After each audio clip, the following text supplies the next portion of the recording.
ওই গ্রামের এক মালিনী গো মাইয়া, নামটি তার জহরি নায়া গো। সে যে ঝাড়ু হাতে নিয়া যাইতাছে, রাস্তা দিয়া যাইতাছে গো। হাই গো দেখে নাচিয়া নাচিয়া।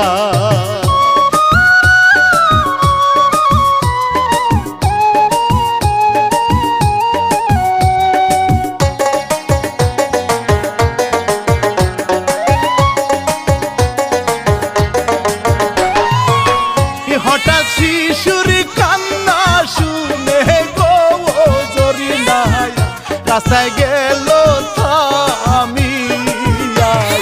জরিনা গেল রে দেখো ভয় পাইয়া, পিছন দিকে তাকাইয়া গো দেখে দুইজন আছে গো পড়িয়া।